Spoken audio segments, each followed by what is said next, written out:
Você foi ensinado a olhar para a terra como um recipiente vazio, um espaço passivo, obediente, que só produz quando você despeja alguma coisa em cima dela. Se a planta enfraquece, colocam a culpa na falta de produto. Se a folha empalidece, dizem que você precisa corrigir, reforçar, suplementar, comprar. E assim, sem perceber, você aprende a tratar o solo como se ele fosse um dependente crônico, incapaz de reagir sozinho, incapaz de se reorganizar, incapaz de sustentar a vida sem uma dose constante de intervenção externa. Mas a verdade é mais incômoda do que isso. O problema muitas vezes não é que sua terra seja pobre. O problema é que ela foi treinada a funcionar sob choque químico, sob estímulo rápido, sob alimentação superficial. Ela não está apenas fraca. Em muitos casos, ela está viciada. Essa palavra incomoda porque ela muda tudo. Uma terra viciada não é uma terra morta no sentido absoluto. É uma terra que desaprendeu a trabalhar em profundidade. Uma terra que responde só ao que vem de fora, em doses rápidas, e cada vez exige mais para entregar menos.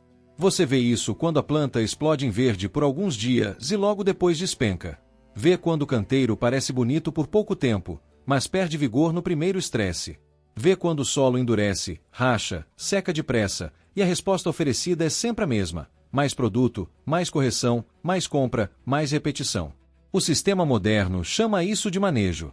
Mas, muitas vezes, o que você está testemunhando é dependência disfarçada de produtividade. Houve um tempo em que as pessoas entendiam o solo de outro jeito. Elas não o viam como uma prateleira onde faltavam itens. Viavam como uma massa viva, escura, respirando em silêncio, cheia de acordos invisíveis entre raiz, fungo, bactéria, umidade, matéria em decomposição e tempo. Elas sabiam que a força da terra não vinha só do que se colocava nela, mas do que se permitia acontecer dentro dela. O solo era alimentado, sim, mas também era protegido, coberto, respeitado, descansado, conectado à lógica do lugar. Não era uma superfície para despejo, era um organismo subterrâneo. E um organismo subterrâneo não se fortalece à base de sustos rápidos. Ele se fortalece com continuidade. O erro moderno começa quando você rompe essa continuidade e tenta substituir inteligência biológica por resposta instantânea. Fertilizantes sintéticos e estímulos concentrados podem até dar aparência de vigor por um curto período, e é justamente isso que os torna tão sedutores. O verde vem rápido. A folha cresce. O resultado impressiona o olho ansioso.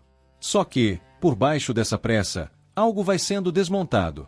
A microbiologia do solo se torna menos necessária, a estrutura física perde complexidade, as raízes ficam preguiçosas, a planta para de negociar com profundidade e passa a esperar alimento fácil na superfície. Você chama isso de ajuda. O sistema chama isso de eficiência. Mas a Terra entende de outro jeito. Ela entende que foi dispensada de ser viva. Imagine uma pessoa que deixa de cozinhar, deixa de caminhar, deixa de mover o próprio corpo, porque recebe tudo pronto em pequenas porções fáceis. No começo, parece conforto. Depois vira fraqueza. Com o solo acontece algo parecido. Quando você acostuma a terra a um modelo de alimentação superficial, rápida e repetida, ela deixa de mobilizar toda a sua inteligência interna. Os fungos reduzem sua influência, as bactérias certas perdem protagonismo, a matéria orgânica deixa de ser processada com a mesma riqueza, e as raízes passam a explorar menos. O solo vai perdendo musculatura biológica. Então chega o momento mais perverso. Quando ele já não responde bem sozinho, usam essa fraqueza como justificativa para aprofundar ainda mais a dependência. É assim que a armadilha se fecha. Primeiro, tiram da terra sua autonomia. Depois, vendem a você o remédio para a fraqueza que eles mesmos ajudaram a construir. E como o resultado imediato parece real, você acredita que aquela é a única linguagem possível. Só que o solo antigo, o solo forte, o solo que sustenta a abundância de verdade, não trabalha nesse ritmo nervoso. Ele trabalha por reserva, por estrutura, por cooperação. Ele não quer apenas receber nutrientes. Ele quer ter condições de liberá-los.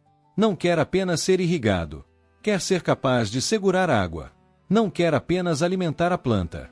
Quer formar um ambiente onde a planta consiga buscar o que precisa sem desabar a cada mudança no clima. Você vê a diferença quando compara um chão viciado com um chão forte depois de alguns dias de calor. O primeiro vira uma crosta cansada. A superfície endurece, a água escorre ou evapora rápido demais, e a planta denuncia tudo no corpo. Murcha, amarela, perde brilho, pede socorro. Já o solo fortalecido de forma antiga segura melhor a umidade, respira melhor, acolhe raízes mais profundas, mantém vida abaixo da superfície, e a planta responde com outra postura. Não é apenas mais verde. É mais estável. E estabilidade, para quem quer colher de verdade, vale mais do que qualquer explosão passageira. O jeito antigo de devolver força ao solo começa por uma mudança de visão. Você precisa parar de perguntar apenas o que falta aqui, e começar a perguntar o que foi interrompido aqui. Porque, muitas vezes, a Terra não está implorando por mais adição. Ela está implorando por reconexão. Reconexão com cobertura, com matéria orgânica, com diversidade, com sombra parcial, com umidade mais constante, com raízes vivas, com descanso da agressão. O solo enfraquecido não é só um solo carente, é um solo desconectado daquilo que o fazia funcionar como sistema. A primeira restituição é física. Cubra a terra.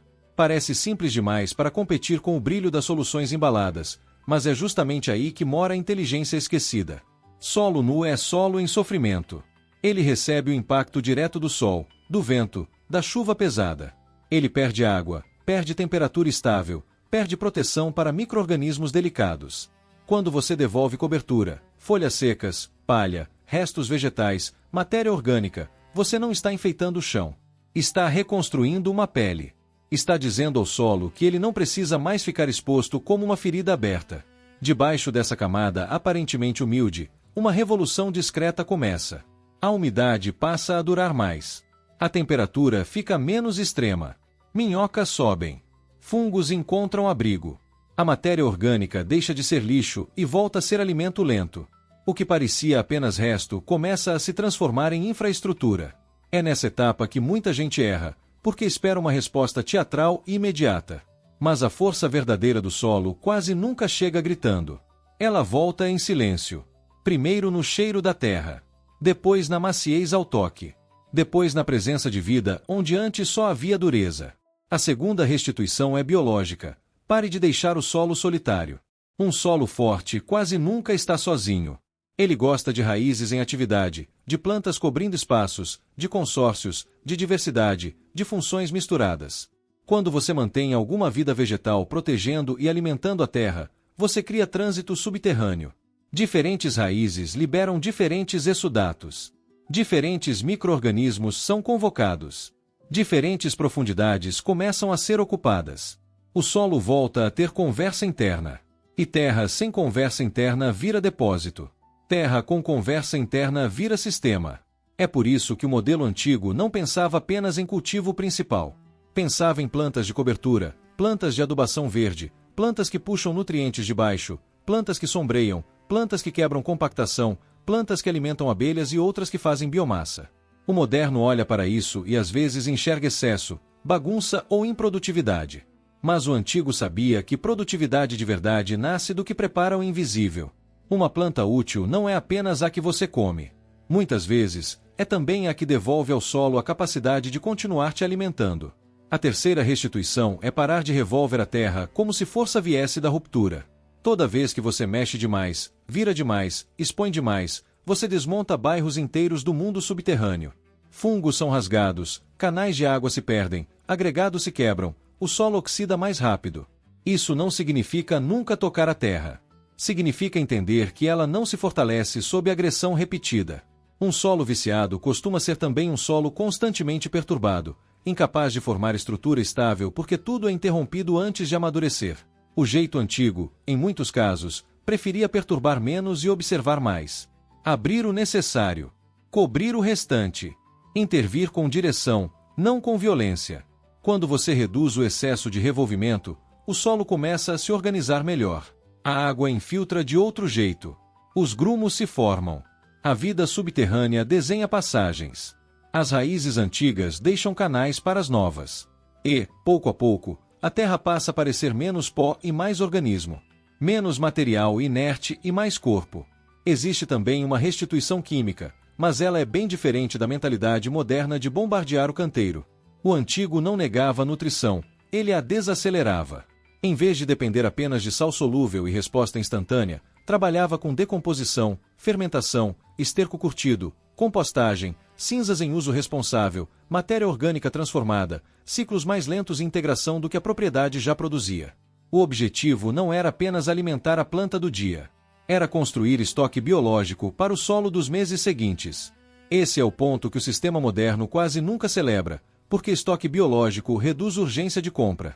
E é aqui que você começa a perceber a diferença entre alimentar a planta e fortalecer a terra. Alimentar a planta pode produzir espetáculo rápido.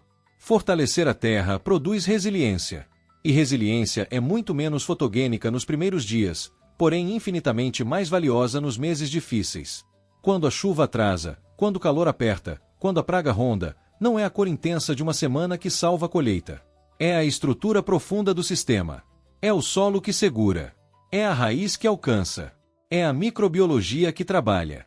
É a cobertura que protege. É a terra que deixou de ser viciada em alívio imediato. Você sente isso até no cheiro.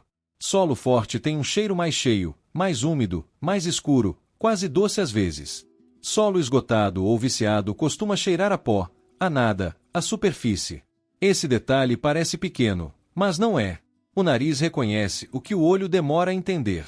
Quando você afasta a cobertura com a mão e sente o chão mais fresco que o ar, mais macio que antes, mais habitado, algo em você compreende que a cura começou. Ainda não é abundância plena. Ainda não é floresta doméstica.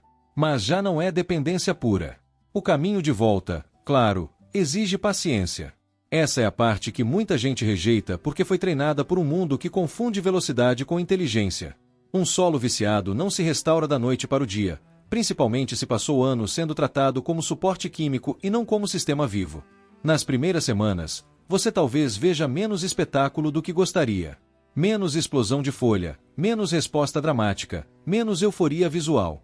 Mas debaixo da superfície, o trabalho real estará começando. E é esse trabalho real que um dia vai te dar menos medo de depender de aplicações constantes. Ao fim do primeiro ciclo de recuperação, você começa a notar os sinais certos.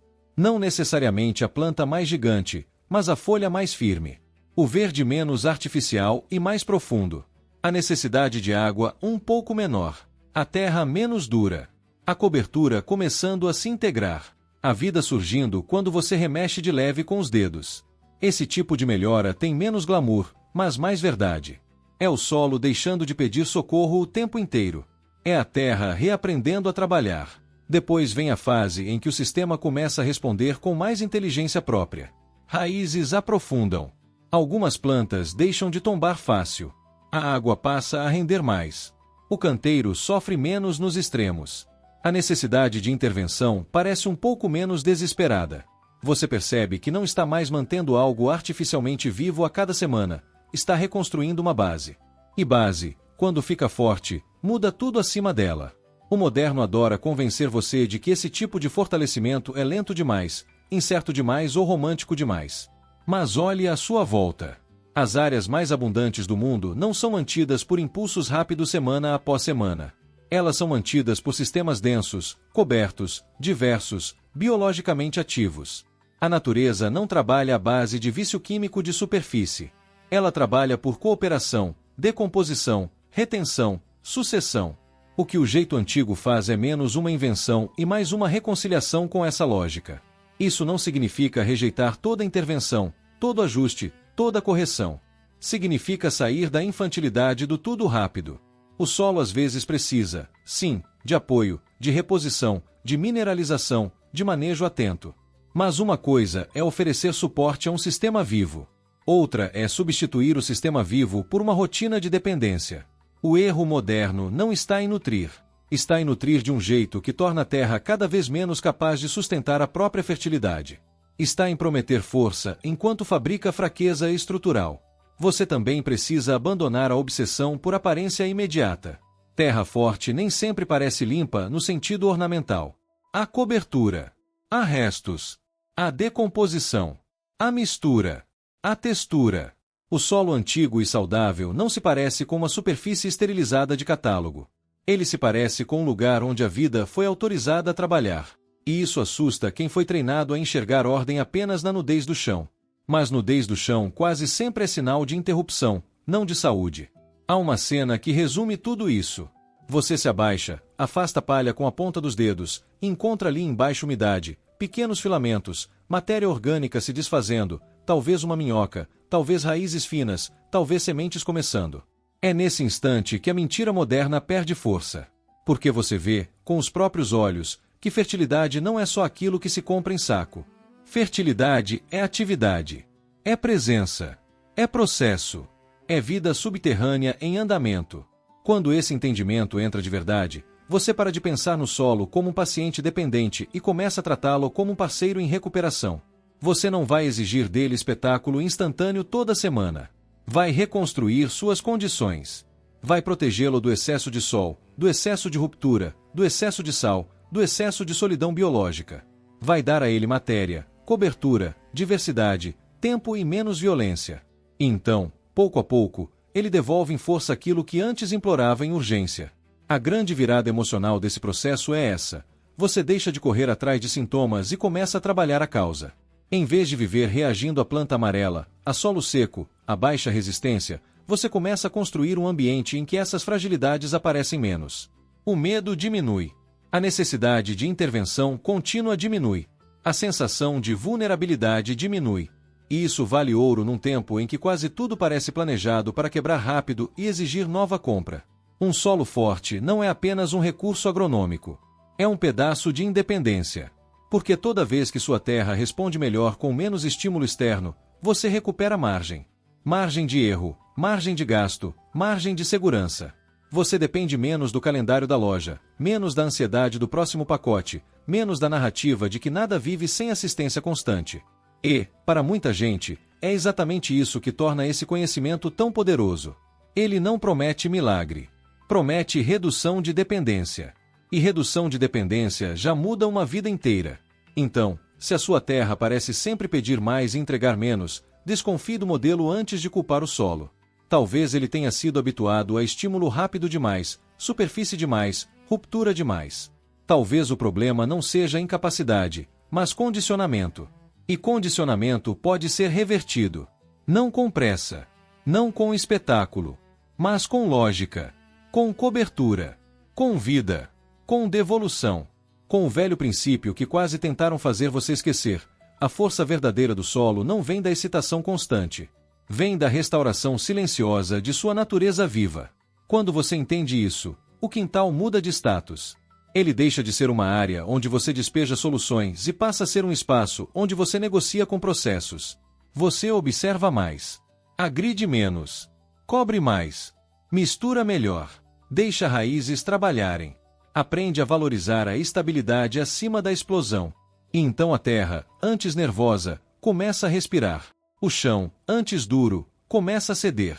A planta, antes dependente, começa a sustentar melhor o próprio corpo. Nada disso parece mágico. Parece mais sério do que isso. Parece recuperação. E talvez essa seja a palavra certa para encerrar tudo. Recuperação.